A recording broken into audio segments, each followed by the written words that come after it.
여러분 오늘도 안녕하십시오. 이 신근TV에 찾아와 주셔서 반갑고요. 그리고 고맙습니다.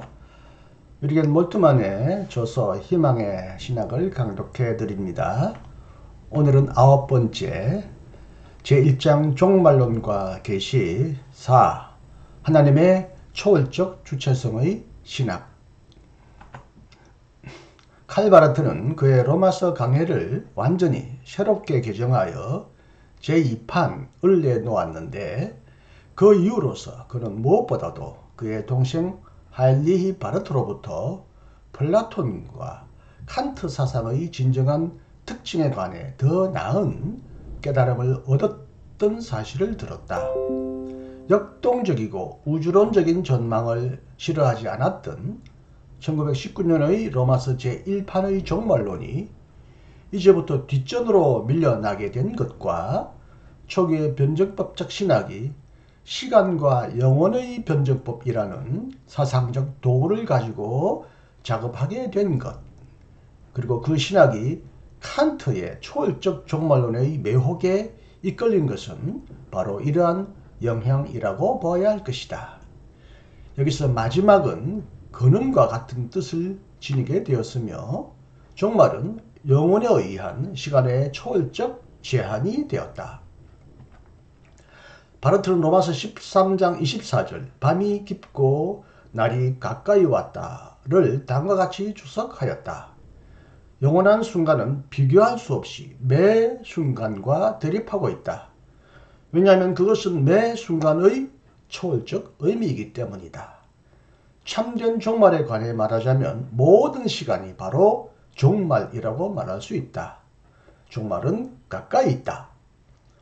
그래도 전서 15장에 관한 그의 주석도 이와 마찬가지로 역사의 마지막인 종말에 대한 무관심을 다음과 같이 보여준다. 역사의 마지막은 당연히 원 역사와 같은 의미를 지닐 것이다. 그가 말하는 시간의 한계는 당연히 만물과 모든 시간의 한계일 것이고 바로 그래서 필연적으로 시간의 근원일 것이다. 여기서 그가 말하는 시간의 한계, 여기서 그라는 말은 고린도전서 15장에서 바울을 말하고 있습니다. 이러한 초월적 종말론은 역사 철학적으로 두 개의 용어, 즉 모든 시대가 하나님에게 직접 맞닿아 있다라는 랑케의 용어와 영혼과 마주보며 존재하는 것은 오직 하나밖에 없는데 그것은 바로 현재다라는 게르케고르의 용어를 결합하여 작업한 것이다. 1922년 바르트는 모든 순간은 계시의 비밀을 품고 있으며 모든 순간은 계시적 성격을 갖는 순간이 될 수 있다라고 말하였는데 불트만도 1958년 역사와 종말론의 결론 부분에서 문자적으로 거의 똑같이 그렇게 말한 적이 있다. 물론 그는 다음과 같은 말도 덧붙였다. 여러분이 바로 그 순간을 깨워야 한다. 하나님의 계시를 이해하려고 할 때 이런 종말론적 문장들은 우리가 이것도 종말론적 문장이라고 부르고 싶다면 이런 종말론적 문장들은 어떤 의미를 갖고 있는가? 1925년 칼바르트는 필헬름 헤르만의 교회학적 원리에 관한 그의 논문에서 헤르만의 유명한 자기, 젤프스트, 자기의 개념을 수용하고 극복하면서 처음으로 하나님의 자기 계시에 대한 자신의 이론을 상세하게 전개하였다. 자기 계시라는 사상의 전 역사는 19세기 해겔 학파에 속했던 신학자들에게서 찾아볼 수 있다. 하지만 20세기에 들어와서 특히 바르트와 불트만이 계시와 관련하여 자기를 강조하게 된 것은 마하부르크 대학의 스승이었던 헤르만으로부터 유래한 것이다. 자기 계시라는 사상의 문제점을 지적하기 위해 여기서 우리는 헤르만의 신학에 깊이 들어가지 않고 우리에게 일어난 하나님의 계시라는 헤르만의 글에서 한 문장을 인용하려고 한다. 하나님이 우리에게 활동하심으로써 자기 자신을 우리에게 계시하시지 않는다면 달리 우리가 하나님을 인식할 수 있는 방법은 없다. 바르트와 불트만은 이 문장에서처럼 하나님의 계시와 활동, 인식을 하나로 결합하는 행동주의, 악투알리스무스, 액츄얼리즘을 대변한다. 논쟁의 초점은 이 문장을 헤르만의 의미로 해석하기 위해서가 아니라 바르트와 불트만이 헤르만으로부터 시작하다가 갈라지는 지점을 밝히기 위하여 객관적으로 이해하는 것이 있다. 이 문장은 하나님이 분명히 자기 자신을 우리에게 계시하신다는 뜻인가? 아니면 하나님이 분명히 자기를 우리 자신에게 계시하신다는 뜻인가? 자기 계시라는 말에서 자기는 실제적으로 하나님과 관련된 것인가? 아니면 인간과 관련된 것인가? 이 문장을 가지고 헤르만이 무엇을 말하려고 하는지는 분명하다. 계시는 가르침을 주는 것도 아니고 감정을 개강시키는 것도 아니다. 하나님의 계시는 객관적으로 설명될 수 없다. 하지만 그것은 인간의 참자에서, 즉 당사자가 경험하는 순간의 정할 수 없는 어둠 속에서, 객관화할 수 없는 주체성 안에서 경험될 수 있다. 그러므로 우리 자신에게 활동하시는 하나님의 계시는 아무도 설명할 수 없지만 모두가 경험할 수 있는 생명처럼 해명할 수도 없고 유추할 수도 없으며 자기 자신 안에 뿌리를 내리고 있다. 그러므로 헤르만을 대변하는 용어로서, 헤르만의 신학을 대변하는 용어로서 인간학적인 의미를 지닌 자기보다 더 나은 것은 없다. 하지만 바르트는 자신의 논문에서 자기라는 단어가 이런 의미로서는 계시신학의 최종적인 말이 될 수 없다고 말한다. 하나님의 비밀, 하나님 아버지, 아들과 성령을 우리는 경험하지 못한다. 비록 하나님이 자신을 계시하신다고 하더라도 그분은 여전히 어두움 속에 계신다는 것을 헤르만은 알고 있다. 자기 경험을 계속 강조하는 헤르만도 유독 삼위일체론에서는 유보적인 태도를 취하고 있다. 이런 언급이 헤르만에게 적합한 것인지는 제쳐놓기로 하자. 바르트가 바로 이 점에 착안하였으며 한 걸음 더 나아가 헤르만의 자기를 뜻하는 인간의 주체성을 하나님의 주체성으로 대치하였다는 사실은 바르트 신학의 발전에서 중요한 것이다. 그는 다음과 같이 묻는다.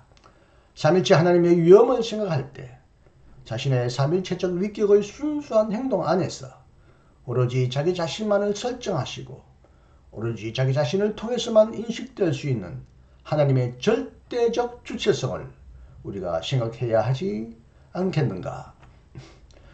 사자가 자신의 우리를 부수며 자신의 자신이 가둬놓은 동물 우리를 부수며 전적으로 다른 자아가 진실함을 드러내며 등장한다. 하나님이 자신을 인식할 수 있도록 인간에게 내어주시기를 기뻐하시기 때문에, 하나님의 말씀이 인간에게 주어지기 때문에 비로소 인간은 자기 자신을 질문할 수 있게 된다. 교약은 데우스 딕시트, 하나님이 말씀하셨다라는 사실로부터 시작해야 한다. 다시금 순수한 신앙의 사고가 가능하듯이 이른바 체험, 마치 신앙에 관한 체험이 존재하듯이 체험의 꼭대기 위해서 하나님의 말씀을 획득하려는 가망없는 노력은 접어두어야 한다.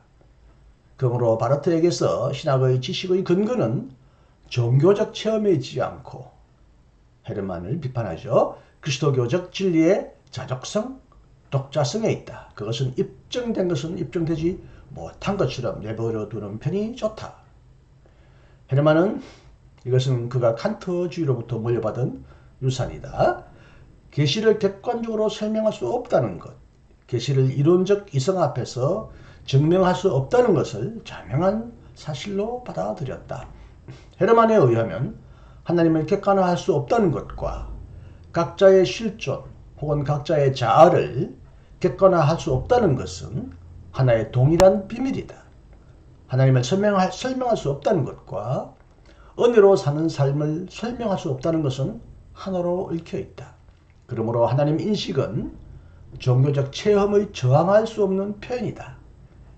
헤gel의 설명처럼 그는 이해와 객관화의 위험을 다음과 같이 생각하였다. 학문이 파악할 수 있는 것은 모두 죽은 것이다. 인식한다는 것은 점유한다는 것, 그 무엇을 이용한다는 것을 뜻한다. 학문이 파악할 수 없는 생명체들의 세상은 자각을 통해, 다시 말하면 우리가 실제로 체험하는 것에 대한 올바른 각성을 통해 우리에게 열려진다. 그러므로 우리는 하나님 자신이 객관적으로 어떤 존재인지를 말할 수 없다. 우리는 오직 그분이 우리 자신에게 행하시는 것만을 알 따름이다. 하지만 바르트에 의하면 종교적 체험의 저항할 수 없는 심원성조차도 여전히 우리가 추구하는 자족성과 독자성을 주장하지 못한다. 그것은 객체가 아니라 절대적으로 주체가 되는, 참으로 스스로 존재하는 근거를 지시할 따름이다. 이것은 인간의 모든 의식 활동에 맞서서, 그리고 그것 앞에서 스스로 존재하시는 하나님의 주권이다. 하나님은 증명할 수 없고 설명할 수 없으며 객관화할 수 없다는 부정적 발언조차도 여전히 바르트가 요구하는 사고의 전환에 도달할 수 없다. 바르트가 요구하는 전환이란 말씀의 행위 안에서 자기 자신을 계시하시는 하나님의 삼일체적, 초월적 주체성으로의 전환을 말한다. 이것은 안셀렘의 존재론적 신정명에서 이미 제시되었고 그 다음에는 헤겔에 의해 상세하게 설명되었으며 그리고 나중에는 바르트에 의해 하나님의 자기 계시라는 사상으로 더 진척되었던 사상적 전환이다. 이리하여 헤르만의 자기는 바르트에게서 신학적 개념이 되었다. 하지만 이것은 헤르만이 표명하였던 모든 특성들, 모든 관련성과 제한성을 여전히 지니고 있다는 사실에 우리는 주목해야 한다. 하나님은 우주로부터도 인간 실존의 심연으로부터도 증명될 수 없다. 하나님은 자기 자신을 통해 자신을 증명하신다. 그분의 계시는 하나님 자신에 의해 성취되는 하나님 증명이다. 하나님 자신 외에는 그 누구도 하나님을 드러낼 수 없다. 이 하나님이 누구신가는 오로지 그분의 계시로부터만 알 수 있다. 그분은 이런저런 것을 계시하지 않고 자기 자신을 계시하신다. 하나님은 자신의 계시 안에서 행동하시는 분이 됨으로써 자기 자신을 설명하시는 분이 된다. 하나님은 자신의 계시 안에서 추천되거나 변호될 수 없다. 하나님은 오직 신앙의 대상이 될 뿐인데 그것도 그분이 자기 자신을 믿을 만한 존재가 되게 하심으로써 그러하다. 하나님은 자신의 말씀 안에서 임재하시는데 그 말씀은 증명될 수 없고 증명될 필요도 없다. 하나님의 말씀은 스스로 자신을 입증한다. 헤르만에게서는 하나님 인식이 종교적 경험의 정할 수 없는 표현으로 드러난다면 바르트에게서도 말씀의 선포 안에서 일어나는 하나님의 자기 계시는 저항할 수 없는 것이 된다. 즉 하나님의 계시는 설명할 수 없고 그래서 파괴할 수도 없다. 하나님의 계시는 증명할 수 없고 그래서 반박할 수도 없다. 하나님의 계시는 자기 자신을 설명하고 증명한다. 좀 복잡하고 상세한 내용은 일부 생략합니다. 바르트는 변정법적 시대의 초월적 종말론을 나중에 스스로 수정하였다. 나는 도래하는 하나님 나라의 피안성은 진지하게 여겼지만 하나님 나라의 도래 그 자체는 진지하게 여기지 못하였다. 로마서 13장 11절을 주석하는 문장에서 그는 이제 다음과 같이 말한다.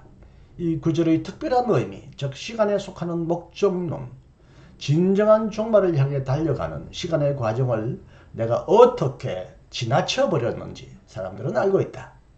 일방적인 초시간적 하나님 이해만이 유일한 결론이 되고 말았는데 나는 바로 이것을 극복하기 시작했다. 하지만 이것은 무엇을 의미하는가? 이러한 초시간적 이해에서는 종말 개념과 계시 개념에 관한 하나님의 진리가 영원한 현재의 에피파니로 생각되었고 약속된 미래의 드러남으로는 생각되지 않았다는 것을 의미한다.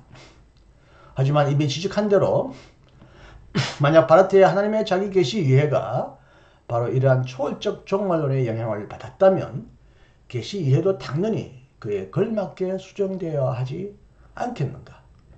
그렇다면 하나님의 자기 계시가 마치 하나님의 순수한 현재, 시간 속에 하나님의 영원한 현재, 미래가 없는 현재를 의미하는 듯한 인상이 계속 남아 있어도 좋겠는가? 사람들이 부활의 역사는 종말론적인 것을 말하지 않는다고 말해도 좋겠는가? 만약 그렇게 되면 그리스도의 부활 사건은 그 자체로서 이미 종말론적 성취가 되어버릴 것이며 자신을 넘어서 아직도 오지 않은 것, 희망할 수 있고 바랄 수 있는 것을 지시하지 못할 것이다.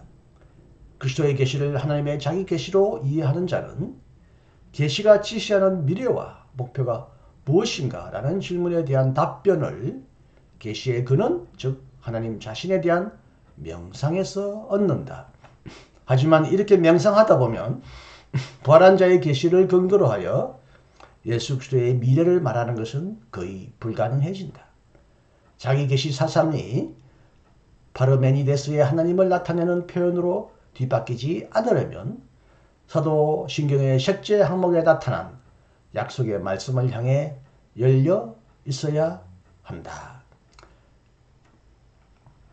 그렇지만 그리스도의 계시 안에서 약속된 미래의 구원이 그리스도 안에서 이루어진 화해의 부록이 되거나 단지 화해를 인식시켜주는 것이 되어서는 안 된다. 그것은 화해의 참된 목표와 그 진정한 경향성을 약속하고 그와 함께 아직 오지 않은, 아직 성취되지 않은, 그리고 아직 실현되지 않은 그 미래를 약속해야 한다. 그렇게 되면 하나님의 말씀은 영원한 현재의 순수한 자기 증거가 될 수 없고 아직 실현되지 못한 것에 대한 약속으로서 미래를 드러내고 보증할 것이다. 그렇게 되면 약속 안에서 드러난 이 계시를 통해 역사가 앞을 향해 열려 있다는 사실을 새삼 깨닫게 될 것이다.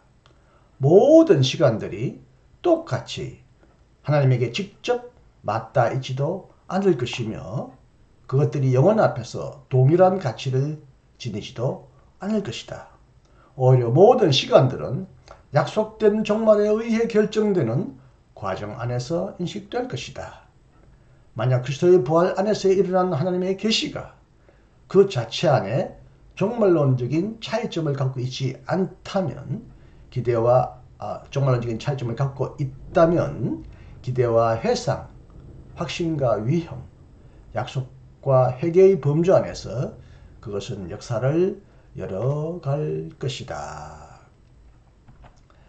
네, 초기에 칼바르트의 초월적 종말론을 비판하면서 후기에 칼바르트가 스스로 종말론을 변화시켰음에도 불구하고 충분히 자신의 종말론의 변화가 성서의 약속의 말씀에 근거한 미래를 열어가는 종말론에 아직 이르지 못했다고 몰트만은 초기 바르트의 종말론을 비판했음을 알 수가 있습니다. 네, 이 강의를 끝까지 경청해 주셔서 감사합니다. 볼트만의 희망의 신학 강독은 계속 이어집니다. 기대해 주시고 기다려 주십시오. 오늘도 안녕히 계십시오. 감사합니다. 이신건이었습니다.